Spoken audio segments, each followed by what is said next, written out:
स्वागत है आप सभी का हमारे इस YouTube चैनल पाठ्यकला पे, जहाँ पे हम लोग जेपीएससी के रिगार्डिंग बातें कर रहे थे। आज का जो हमारा लेक्चर होगा वो जेपीएससी पीटी के संदर्भ में लेक्चर नंबर 7 होगा। अभी तक हम लोगों ने टोटल 6 लेक्चर कंप्लीट कर लिए हैं। आज का जो हमारा लेक्चर है वो लेक्चर नंबर 7 है, जिसमें हम लोग झारखंड के क्षेत्रीय राजवंश के संदर्भ में कुछ महत्वपूर्ण फैक्ट को देखने वाले हैं। ठीक है, तो मैं बता दूं कि हमारे इस चैनल पे हम लोगों ने जेपीएससी पीटी की फ्री क्लासेस लेकर के आए हैं। यहाँ पे आप लोगों को वही सारे फैक्ट पढ़ाए जाते हैं जो एग्जामिनेशंस में डायरेक्टली आपको देखने को मिलेंगे। तो मैं ये बात कैसे कह सकता हूँ, तो मैंने इन्हीं सारे नोट्स की सहायता से 11 to 13 जेपीएससी फर्स्ट अटैम्प्ट में आसानी से क्लियर किया है। ठीक है, तो मैं जानता हूँ कि कौन सी फैक्ट कहाँ से किस तरीके से पूछे जाते हैं, और एग्जामिनेशंस में यह ज़रूरी होता है कि आप एग्जामिनेशन पैटर्न को समझें, उसके पीवाईक्यू और सिलेबस को अच्छे से समझें, ताकि आप लोग इस बात को आसानी से समझ सकें कि कौन सी चीज़ें हम लोगों को पढ़नी है जो एग्जामिनेशन में डायरेक्टली देखने को मिलते हैं। तो पिछले कई दिनों से हमारा लेक्चर नहीं आ रहा था, उसके लिए मैं क्षमा प्रार्थी हूँ। इस तरह की वीडियो में अनियमितताएँ अब से नहीं होंगी। अब से निरंतर आप लोगों को प्रतिदिन एक क्लास झारखंड जीएस के संदर्भ में देखने को मिलेगा, जो आने वाले 14th जेपीएससी के लिए कहीं ना कहीं आप लोगों के लिए रामबाण सिद्ध होगा, क्योंकि यही सारे वो फैक्ट हैं जो आपको डायरेक्टली एग्जामिनेशंस में देखने को मिलेंगे। जब एग्जामिनेशंस हो जाएंगे तब हम इसको फिर से एनालाइज करेंगे, तो पता चलेगा कि वही सारी चीज़ें मैंने आप लोगों को बताई हैं जो एग्जामिनेशंस में आते हैं।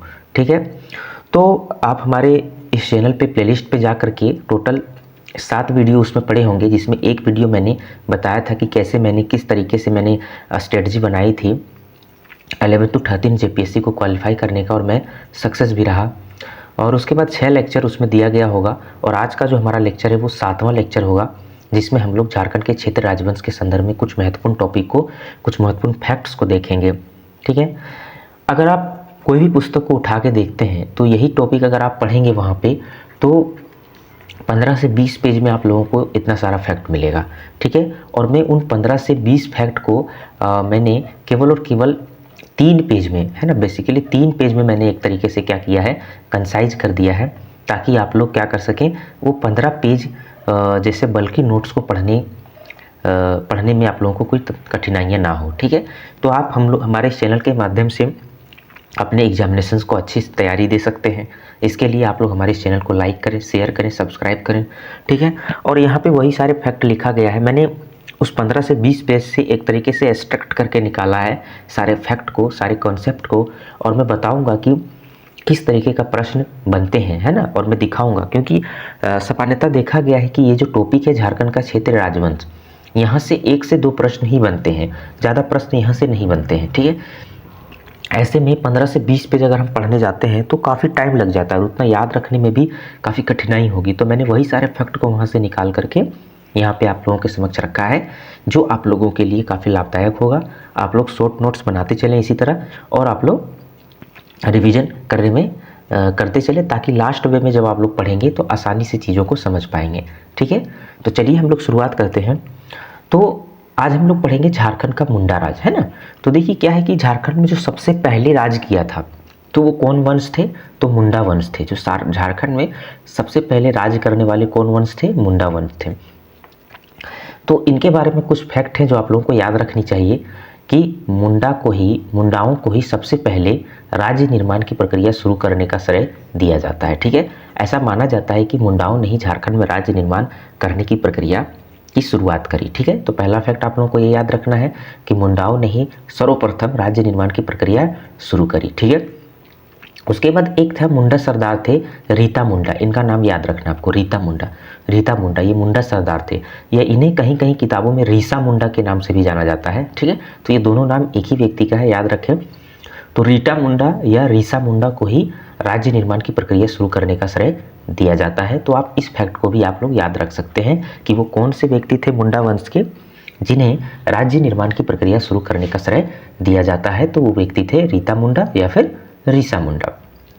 उसके बाद ये फैक्ट आप लोगों को याद रखनी चाहिए कि रीता मुंडा ही वो व्यक्ति थे जिन्होंने सुतिया पाहन नामक व्यक्ति को, किन्होंने सुतियापाहन नामक व्यक्ति को मुंडा शासक नियुक्त किया था। तो ये फैक्ट आप लोगों को याद रखना है कि रीता मुंडा ही वो व्यक्ति थे जिन्होंने सुतियापाहन को मुंडा शासक नियुक्त किया। ठीक है, और ये सुतियापाहन जिस क्षेत्र पे शासन करते थे उस क्षेत्र को सुतिया नागखंड के नाम से जाना जाता था। तो ये फैक्ट भी आप लोगों को याद रखनी चाहिए कि जो सुतियापाहन थे वो जिस क्षेत्र पे शासन करते थे उस क्षेत्र का नाम अपने नाम पे सुतिया नागखंड के नाम से रखा। ठीक है, और ये फैक्ट याद रखने की ज़रूरत नहीं है, केवल देख लें कि जो सुतिया नागखंड था वो 7 गढ़ और 21 परगना में विभाजित था। ठीक है, उसके बाद जो सबसे इंपॉर्टेंट फैक्ट है जो आप लोगों को याद रखनी ही चाहिए वो ये है कि मुंडा वंश का अंतिम राजा, तो मुंडा वंश का अंतिम राजा कौन थे? तो मदरा मुंडा थे। ये फैक्ट आप लोगों को याद रखना है। मदरा मुंडा का नाम याद रखना है कि झारखंड में मुंडा राज का या मुंडा वंश का जो अंतिम राजा थे वो कौन थे? मदरा मुंडा थे। ये फैक्ट आपको एग्जामिनेशन में पूछा गया है कि 6400 ईस्वी में, ये डेट पूछा गया है, 6400 ईस्वी में फनी मुकुट राय जी को छोटा नागपुर का एक या फिर कहें झारखंड का राजा चुना गया था। तो ये फैक्ट आप लोगों को याद रखना है, ये डेट के साथ याद रखना है।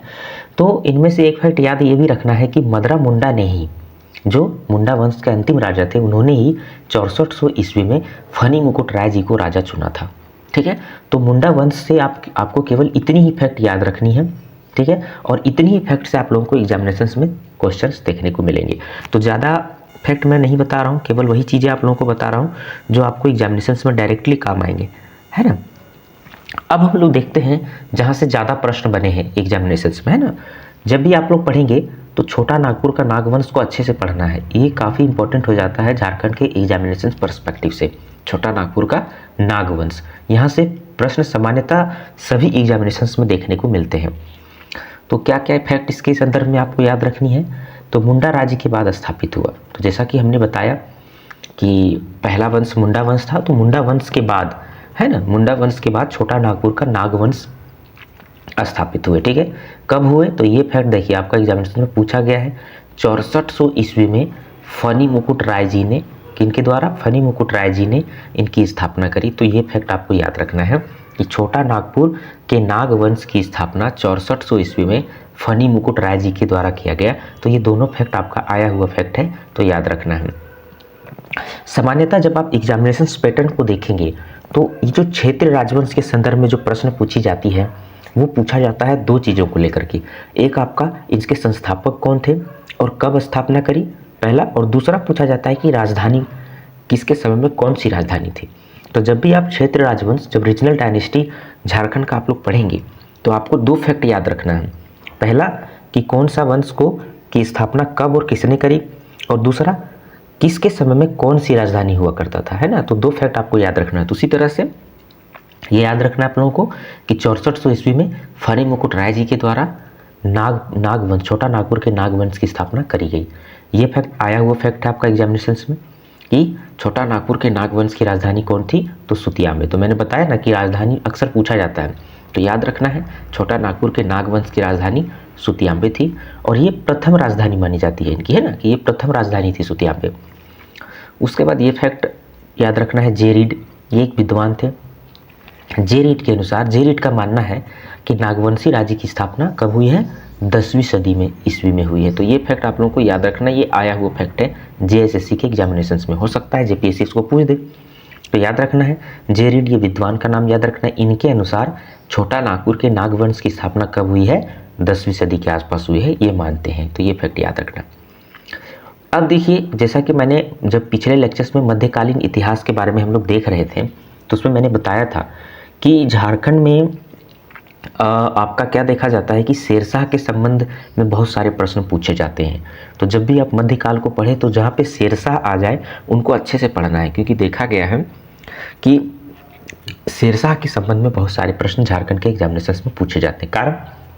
कारण ये है कि उस समय शेरशाह जो थे वो बिहार के ही सूबेदार हुआ करते थे, और बिहार उसमें झारखंड के क्षेत्र में था, और शेरशाह वही थे अफगानी शासक थे जिन्होंने हुमायूं जैसे शासकों को एक तरीके से क्या किया था, पराजित किया था, और दिल्ली के गद्दी पर जाकर के शासन किया था। तो इसलिए वो काफ़ी इंपॉर्टेंट हो जाता है। तो जिस तरीके से मध्यकाल में शेरशाह इंपॉर्टेंट होता है, उसी तरीके से क्षेत्र राजवंश में फनी मुकुट राय जी का काफ़ी महत्वपूर्ण है। ठीक है, एग्जाम्स के पर्सपेक्टिव में। तो फनी मुकुट राय जी के बारे में कुछ फैक्ट है जो आपको याद रखनी चाहिए, जो सामान्यतः एग्जामिनेशन में पूछे जा सकते हैं। तो देखिए पुंडरीक नाग का पुत्र थे ये, यानी कि फनी मुकुट राय जी के पिता का नाम क्या था? पुंडरीक नाग। तो एक ये याद रखना है आपको। और जो सबसे इंपॉर्टेंट फैक्ट है वो यही है, आदि पुरुष। ऐसा पूछा जाता है कि निम्नलिखित में से कौन से नागवंशी शासक थे जिन्हें आदि पुरुष के नाम से जाना जाता है? तो वो कौन थे? फनी मुकुट राय। तो फनी मुकुट राय जी को आदि पुरुष के नाम से जाना जाता है, ये फैक्ट आप लोगों को याद रखना है। उसके बाद इनके विवाह कहाँ पे हुई थी? तो पंचेत राज्य में इनका विवाह हुआ था फनी मुकुट राय जी का। और जो इनका राज्य था वो कितने परगनों में बटा हुआ था? तो 64 परगना में बटा हुआ था। तो ये भी फैक्ट आपको याद रखना है कि फनी मुकुट राय जी का जो राज्य है वो 64 परगना में बटा हुआ था। ये इंपॉर्टेंट फैक्ट है। इनकी हत्या किनके द्वारा करी गई? तो इनकी हत्या बागदेव सिंह के द्वारा करी गई। ये भी फैक्ट आप लोग देख लें, याद रह जाएगा, है ना। और जैसा कि मैंने यहाँ पे बताया कि फनी मुकुट राय जी की राजधानी कौन थी? सुतियांबे। और ये राजधानी सुतियांबे में सूर्य मंदिर का निर्माण करवाए थे। कौन? फनी मुकुट राय जी ने। तो फनी मुकुट राय जी के द्वारा राजधानी सुतियांबे में सूर्य मंदिर का निर्माण करवाया गया। ये भी फैक्ट आपको याद रखना है। इनके दीवान का नाम था भवराज श्रीवास्तव। तो ये भी फैक्ट आप लोगों को याद रखना चाहिए, है ना। उसके बाद ये फैक्ट आप लोगों को याद रखना है, है ना। ये यहाँ से आपको प्रश्न बने, ये जो लाइन दिया गया है, ये लाइन से 3 प्रश्न बने हैं, केवल यही लाइन से। कैसे कैसे बने मैं बताता हूँ। सबसे पहला तो ये बना है कि पलामू किला का निर्माण किसने करवाया? तो पलामू किला का निर्माण प्रताप राय जी के द्वारा करवाया गया। ये बहुत इंपॉर्टेंट फैक्ट है, आया हुआ एग्जामिनेशन में, है ना। तो पहला फैक्ट तो यही याद रखना है कि पलामू किला का निर्माण किस नागवंशी शासक के द्वारा करवाया गया? तो वो प्रताप राय के द्वारा करवाया गया। उसके बाद देखिए, ये जितना मैं कहूँ उससे ज़्यादा इम्पोर्टेंट है ये फैक्ट कि छोटा नागपुर के नागवंश की राजधानी सुतियांबे से चुटिया, ये चुटिया है ना, चुटिया, तो सुतियांबे से चुटिया स्थानांतरित करने का श्रेय किन्हें जाता है? यानी कि कौन से ऐसे नागवंशी शासक हुए हैं जिन्होंने नागवंश की राजधानी को चुटिया स्थानांतरित किया? तो वो कौन थे? प्रताप राय थे। ये आया हुआ एग्जामिनेशन में फैक्ट है, इसको याद रखना है आप लोगों को, ठीक है। कि सुतियांबे से चुटिया राजधानी को स्थानांतरित करने वाले शासक कौन थे? प्रताप राय थे, ठीक है। तो ये फैक्ट आपको याद रखना है। तो फनी मुकुट राय जी के संदर्भ में इतनी बातें आप लोगों को याद रखनी चाहिए जो एग्जामिनेशंस में आपको देखने को मिलेंगे, है ना। तो चलते हैं आगे, हम लोग नेक्स्ट शासक के बारे में जानते हैं। भीमकर्ण के बारे में कुछ फैक्ट आपको याद रखना है, तो इसलिए मैंने भीमकर्ण को यहाँ पे नोट किया। भीमकर्ण नागवंशी शासक, पहले नागवंशी शासक थे जिन्होंने राय की जगह पे कर्ण की उपाधि धारण करी। तो ये फैक्ट आप लोगों को याद रखनी चाहिए कि वो कौन से नागवंशी शासक थे जो राय की जगह पे कर्ण की उपाधि धारण करी थी। तो राय की जगह पे कर्ण की उपाधि धारण करने वाले वो पहले नागवंशी शासक भीमकर्ण थे। तो ये फैक्ट आपको याद रखना है। उसके बाद ये भी पूछा जा सकता है कि ये जो कर्ण की उपाधि धारण करी थी वो कर्ण की उपाधि किस वंश से प्रभावित थी? तो कलचुरी वंश से। इतिहास में आप लोग जब पढ़ते हो तो क्षेत्र राजवंश के बारे में पढ़ेंगे जब आप, तो वहाँ पे कलचुरी वंश के बारे में पढ़ेंगे। तो कलचुरी वंश के जो शासक थे वो कर्ण की उपाधि धारण करते थे। तो ऐसा माना जाता है कि नागवंशी शासक भीमकर्ण ने राय की जगह पे जो कर्ण की उपाधि धारण करी वो सामान्यतः कलचुरी वंश से ही प्रभावित थी, ऐसा माना जाता है, ठीक है। देखिए, इनसे पहले जितने भी शासक हुए जैसे प्रताप राय, तो ये भी अपने नाम के साथ राय जोड़ते थे। फनी मुकुट राय के बारे में भी बात करें तो वो भी अपने साथ राय जोड़ते थे। लेकिन जब भीमकर्ण शासक बने तो वो अपने नाम में राय की जगह पे कर्ण की उपाधि धारण करी थी, ठीक है। इसलिए ये इंपॉर्टेंट हो जाता है, ये याद रखना है। इनको केवल देख लें आप लोग, बरवा की लड़ाई, है ना, बरवा की लड़ाई किनके किनके मध्य हुई थी? तो भीमकर्ण और सरगुजा के रक्सेल राजा के मध्य में आपको बरवा की लड़ाई देखने को मिलती है। तो ये फैक्ट आपको याद रखना है। भीम सागर का निर्माण किसने करवाया? तो भीम सागर का निर्माण भीमकर्ण के द्वारा करवाया गया। तो ये भी फैक्ट आपको याद रखना है। उसके बाद यहाँ से ये सबसे इंपॉर्टेंट फैक्ट है, इसमें जो याद रखना है आप लोगों को, ये डेट भी याद रखना है, 1122 ईस्वी में। मैंने वही सारी चीज़ें यहाँ पे लिखी है जो आप लोगों को याद रखना चाहिए। तो 1122 ईस्वी में राजधानी को चुटिया से खुखरा, ये खुखरा है, खुखरा स्थानांतरित करने का श्रेय किन्हें जाता है? तो वो थे भीमकर्ण, ठीक है। देखिए, पहले हम लोग क्या देखे थे कि नागवंशी वंश की जो प्रथम राजधानी थी वो सुतियांबे थी। उसके बाद सुतियांबे से राजधानी को ले गया चुटिया, कौन ले गए? प्रताप राय। अब भीमकर्ण जब शासक बनते हैं तो वो राजधानी को चुटिया से खुखरा ले गए। तो ये फैक्ट आपको याद रखना है, ये वेरी वेरी इंपॉर्टेंट फैक्ट है, दिस इज इंपॉर्टेंट, आपको याद रखना चाहिए, है ना। तो भीमकर्ण के संदर्भ में इतनी बातें आप लोगों को याद रखनी है। उसके बाद हम बात करते हैं कुछ और फैक्ट छत्रकर्ण के संदर्भ में। छत्रकर्ण भी नागवंशी शासक थे। तो जैसा कि मैंने यहाँ पे बताया कि भीमकर्ण जब शासक बनते हैं तो वो राय की जगह पे कर्ण की उपाधि धारण करते हैं। तो उनके बाद जितने भी शासक हुए नागवंशी वंश में वो सामान्यतः कर्ण की उपाधि ही धारण करते हैं। ठीक है, तो छत्रकर्ण भी नागवंशी शासक थे जिन्होंने कोराम्बे में, कहाँ पे, कोराम्बे में विष्णु की प्रतिमा स्थापित करी थी। तो ये फैक्ट याद रखना आप लोगों को कि विष्णु, कोराम्बे में विष्णु की प्रतिमा स्थापित किसने करी थी, तो छत्रकर्ण ने करी थी। तो ये फैक्ट इंपॉर्टेंट है, इसको याद रखना है आप लोगों को। उसके बाद छत्रकर्ण के समय में ही प्रसिद्ध वैष्णव संत चैतन्य महाप्रभु, आप लोग जानते होंगे चैतन्य महाप्रभु जो बंगाल के नदिया जिला में इनका जन्म हुआ था। ठीक है, सामान्यतः ये बंगाल के रहने वाले थे, जो वैष्णव संप्रदाय के संत थे, है ना, इसलिए से वैष्णव संत के नाम से इन्हें जाना जाता है। तो चैतन्य महाप्रभु जब वृंदावन की ओर यात्रा पर जा रहे थे, ठीक है, तो जब वृंदावन की स्थापना का श्रेय चैतन्य महाप्रभु को भी जाता है। ये फैक्ट भी आप लोग याद रख सकते हो, वैसे इंपॉर्टेंट नहीं है। तो क्या है ना कि चैतन्य महाप्रभु जी जब वृंदावन की ओर जा रहे थे तो उसी समय में वो झारखंड से जब गुजरे 16वीं सदी के आसपास में, तो वो झारखंड के पंच परगना के क्षेत्र में रुके थे। तो ये फैक्ट आपको याद रखना है कि झारखंड के किस क्षेत्र में प्रसिद्ध वैष्णव संत चैतन्य महाप्रभु जी रुके थे कुछ समय के लिए। तो वह क्षेत्र था पंच परगना, 16वीं सदी में रुके थे, है ना। तो ये फैक्ट आप लोगों को याद रखना है। उसके बाद यही चैतन्य महाप्रभु जी ही थे जिन्हें झारखंड में वैष्णव मत के प्रचार का श्रेय जाता है। तो ये फैक्ट आपको याद रखना है क्योंकि ये स्वयं ही वैष्णव संत थे। तो ऐसा माना जाता है कि इन्होंने ही झारखंड में वैष्णव मत का प्रचार किया है। तो ये फैक्ट आप लोगों को याद रखनी चाहिए। तो नागवंश के संदर्भ में इतनी सारे फैक्ट है जो मैंने आपको बताया है। इतनी सारे फैक्ट से ही आपको एग्जामिनेशन में क्वेश्चंस देखने को मिलेंगे। तो केवल इतना फैक्ट को अच्छे से याद रखें, आप लोग नोट करें और बार बार उसको रिवाइज करें। ठीक है, अब मैं एक बात आप लोगों को बताता हूँ कि देखा ये जाता है कि एग्जामिनेशन जब होते हैं तो 5-6 लाख स्टूडेंट फॉर्म भर देते हैं, उससे भी ज़्यादा भरते हैं और सभी के पास वही एक ही कंटेंट होता है, एक ही बुक होता है, लेकिन उन सभी को सक्सेस नहीं मिलता है। सक्सेस उन्हीं को मिलता है जो उस तरीके से पढ़ा होता है। सोचिए एक ही बुक है, वही बुक को सभी लोग पढ़ रहे हैं और सक्सेस कुछ लोगों को मिल रहा है। इसके पीछे रीज़न ये है। इसका रीज़न क्या है? तो रीज़न ये है कि हम लोगों को केवल ये सिखाया जाता है कि हमें क्या पढ़ना है। कोई भी एग्जामिनेशंस के बारे में जब हम तैयारी करते हैं, कहीं भी जाते हैं, तो हम लोगों को केवल यही सिखाया जाएगा कि क्या पढ़ना है। हमें ये नहीं पढ़ाया जाता है कि क्या छोड़ना है। और कॉम्पिटिटिव एग्जामिनेशंस के लिए ये काफ़ी महत्वपूर्ण है कि आप इस बात को समझें कि हमें क्या छोड़ना है, इसका मतलब क्या नहीं पढ़ना है। ठीक है, तो जैसे कि मैं बता दूं आप लोगों को कि आपको भी पुस्तक खरीदो तो उसमें 1000 पेज, 500 से 1000 पेज रहता है। उतनी सारे फैक्ट को कोई याद नहीं रख सकता। उन सारे फैक्ट्स में से वही चीज़ें पढ़नी है जो आपको एग्जामिनेशंस में आएंगे। और देखा जाए तो लगभग 100 से 150 पेज ही उस पर काफ़ी इंपॉर्टेंट होता है और उतनी पेज को ही आप लोगों को बार बार पढ़ना है। तो ये आप कैसे जान पाओगे कि हमें क्या पढ़ना है? तो इसके लिए सबसे इंपॉर्टेंट है आप लोगों कि ये भी जानो कि क्या छोड़ना है। और ये कब सीख पाओगे आप? जब आप PYQ को बार बार देखोगे। जितने भी क्वेश्चंस आए हैं झारखंड के एग्जामिनेशंस में, आप उन सारे क्वेश्चंस को जब बार बार देखते हो, सिलेबस को देखते हो, तो आप समझ पाते हो कि क्या हमें छोड़ना है और क्या हमें पढ़ना है। तो इसलिए मैं आप लोगों को बता रहा हूँ कि क्या पढ़ना है ना। तो मैं वही सारी चीज़ें आप लोगों को दिखा रहा हूँ।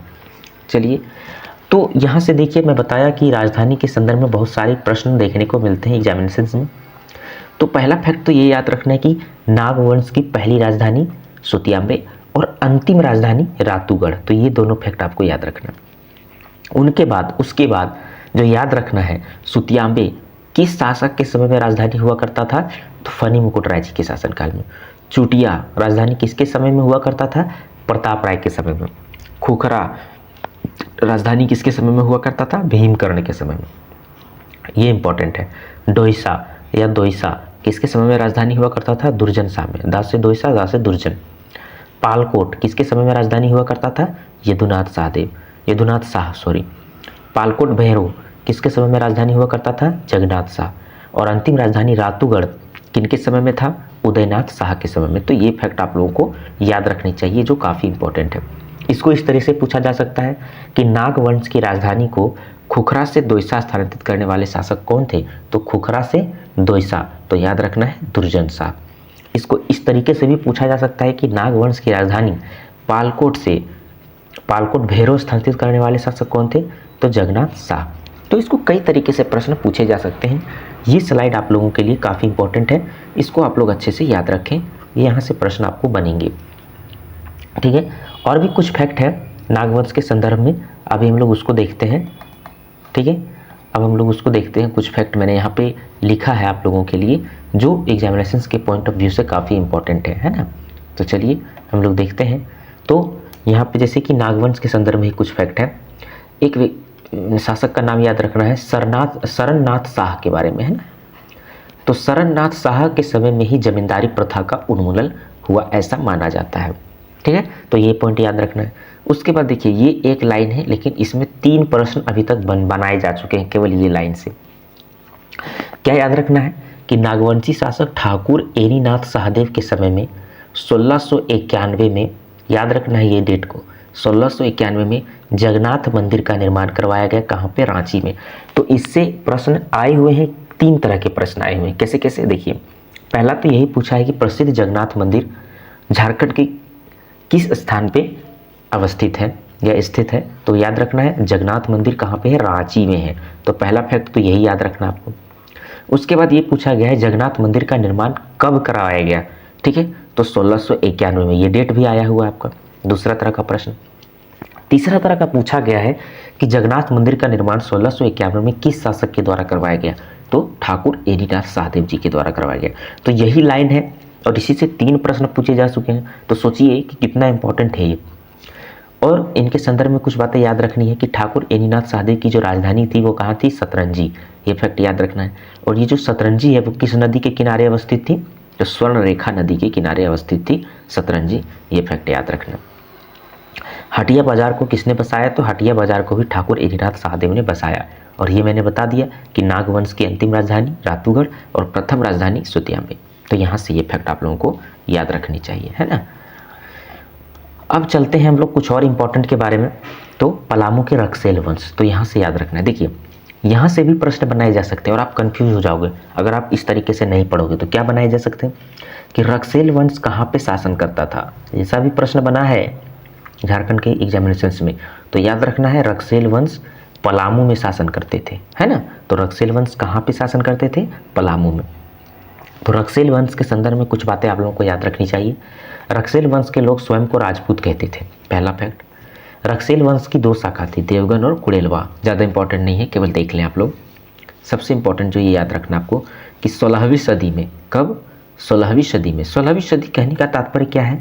1500 से लेकर के 1600 के आसपास का जो टाइम पीरियड है उसको 16वीं सदी के आसपास का हम लोग बात करते हैं ना। तो 16वीं सदी में चेरों के द्वारा, किनके द्वारा? चेरों के द्वारा अपदस्थ कर दिया गया। किन्हें? पलामू के रक्सेल वंश को। यानी कि पलामू के रक्सेल वंश को किसके द्वारा हटाया गया? चेरों के द्वारा 16वीं सदी में। ये तो प्रश्न पूछा गया है कि पलामू के चेर वंश, तो पूछा गया कि चेर वंश कहाँ पे शासन करते थे? तो चेर वंश पलामू में शासन करते थे, एक याद रखना है आपको। तो पलामू के चेर वंश की स्थापना कब हुई थी? 1572 ईस्वी में। यहाँ से याद रखना 1572 में। तो किसने करा था?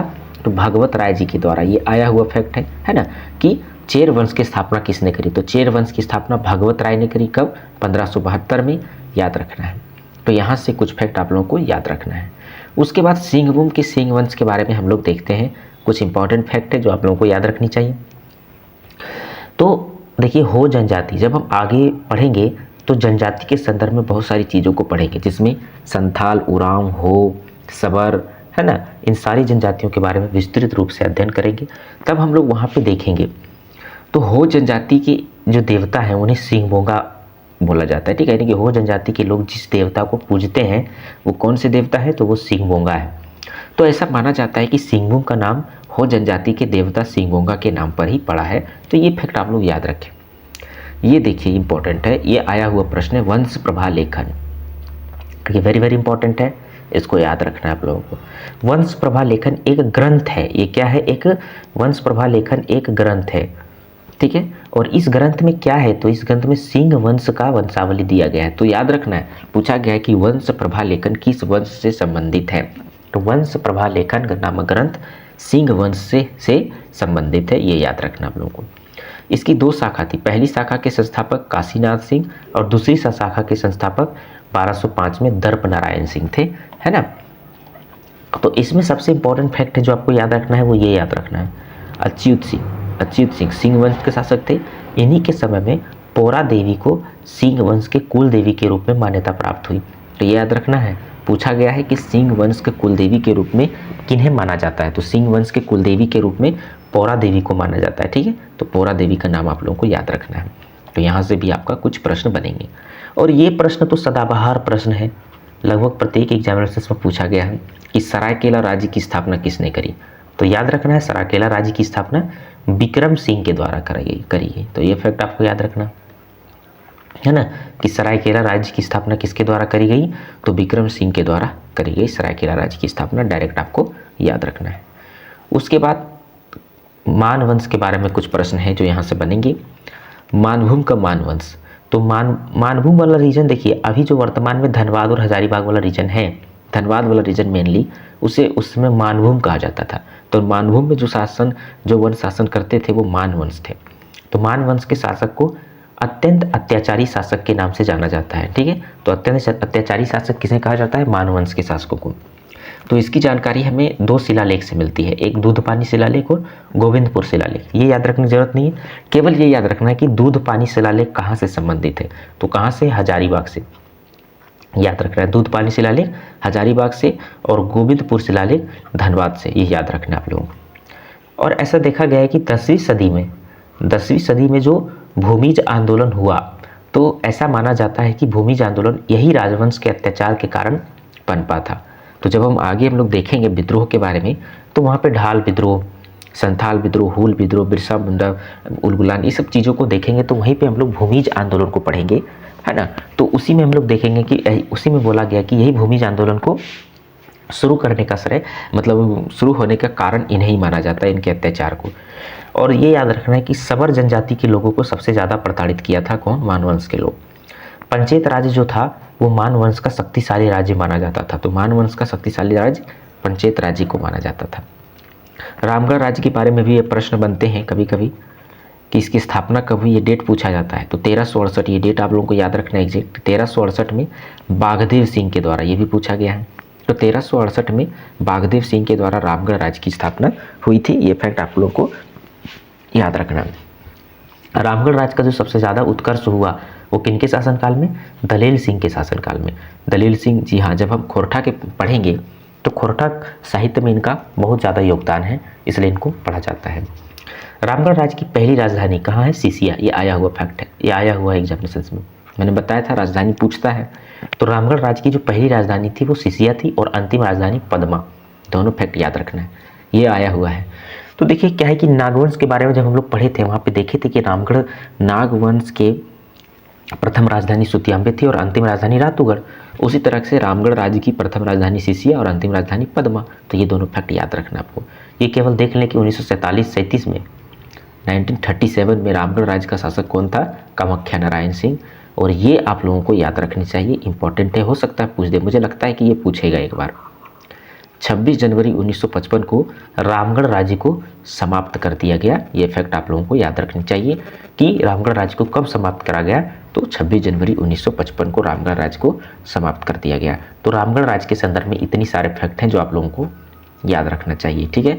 अब कुछ और फैक्ट है जिसके बारे में हम लोग बताएंगे। राजधानी के बारे में मैंने बताया था कि राजधानी से प्रश्न बनते हैं, तो रामगढ़ राज्य के संदर्भ में कुछ फैक्ट हैं जो याद रखना है। सीसिया के बारे में, तो सीसिया रामगढ़ राज्य की पहली राजधानी थी और पद्मा रामगढ़ राज्य की अंतिम राजधानी थी, दोनों फैक्ट याद रखना। सीसिया जो राजधानी थी उसके संस्थापक बाघदेव सिंह थे। उर्दा जो राजधानी थी उसके संस्थापक बाघदेव सिंह थे। बादम जो राजधानी थी उसके संस्थापक हेमंत सिंह थे। और रामगढ़ राज्य की राजधानी रामगढ़, ये इंपॉर्टेंट है, किसके समय में बना, दलेल सिंह के समय में। इचाक, ये भी इंपॉर्टेंट है, इचाक राजधानी किसके समय में बना, तेज सिंह के समय में। और पद्मा राजधानी किसके समय में बना, ब्रह्मदेव नारायण सिंह के बारे में समय में। तो इसको इस तरीके से भी पूछा जा सकता है कि रामगढ़ राज्य की राजधानी सीसिया से उर्दा स्थानांतरित करने वाले शासक कौन थे, तो बाघदेव सिंह। रामगढ़ राज्य की राजधानी उर्दा से बादम स्थानांतरित करने वाले शासक कौन थे? हेमंत सिंह।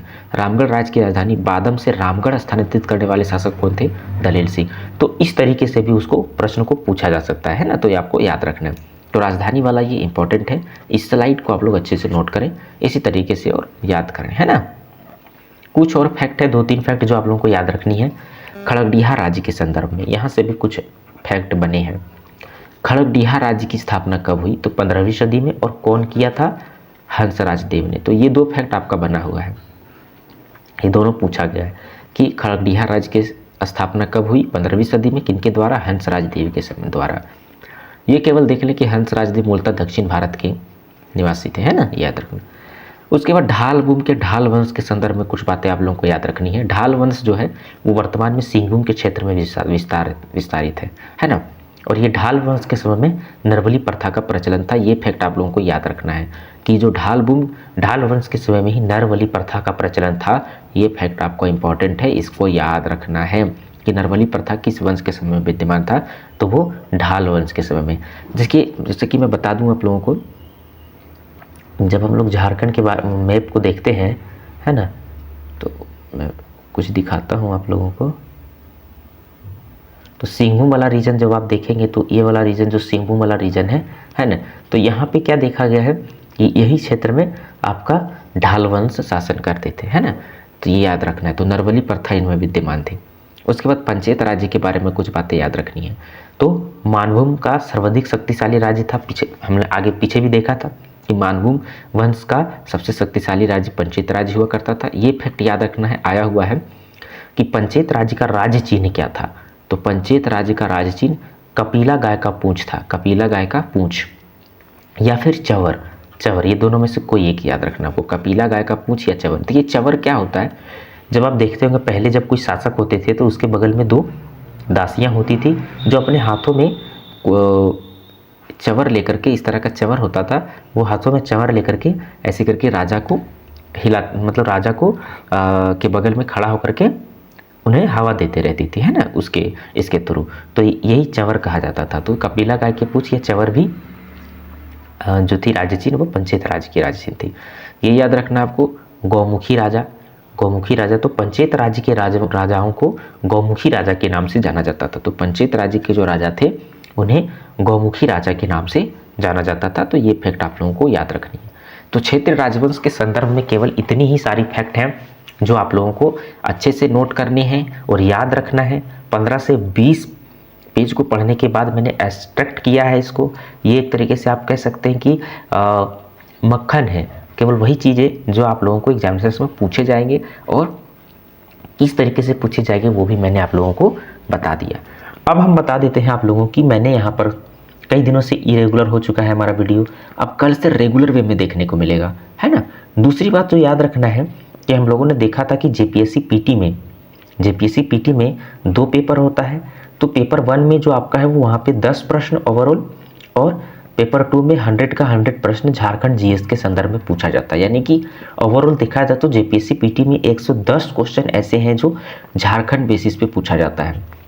तो अगर कोई बंदा झारखंड को पढ़े बिना पीटी क्वालिफाई करना चाहता है तो ये बहुत ही मुश्किल है, इसलिए आप लोग इसको याद रखें। तो झारखंड का पीटी ज़्यादा टफ होता है मेंस से, तो ये फैक्ट आप लोगों को याद रखनी है। इसलिए मैंने पहले झारखंड जीएस को उठाया, उसके बाद हम बाद में देखेंगे पेपर 1 के तमाम चीज़ों को, हिस्ट्री, जियोग्राफी, पॉलिटी और भी चीज़ें जो उसमें पूछी जाती है ना। तो इसलिए ये लेक्चर आप लोगों के लिए काफ़ी इंपॉर्टेंट है। इसे लाइक करें, शेयर करें, सब्सक्राइब करें और उन लोगों तक ज़रूर पहुँचाएँ जिन्हें इसकी आवश्यकता है, क्योंकि ऐसे सारे फैक्ट बहुत सारे एग्जामिनेशंस में आपको बहुत सारा फी दे करके आप लोगों को ऐसा कंटेंट आप लोगों को मिलेगा, है ना। तो हमारे इस कंटेंट आप लोगों के लिए बिल्कुल फ्री है। आप लोग 14th जेपीएससी का पीटी आसानी से क्वालिफाई कर जाओगे, है ना। तो 14th जेपीएससी का पीटी का तैयारी आप लोग कर रहे हो तो आप लोग हमारे इस फैक्ट को देखो, लाइक करो, शेयर करो, सब्सक्राइब करो और हमारे कंटेंट को बढ़ाओ, ठीक है। तब तक के लिए बहुत बहुत धन्यवाद। आप हमारे इस चैनल को से जुड़े रहें और हमारे लेक्चर को देखते रहें। जय हिंद।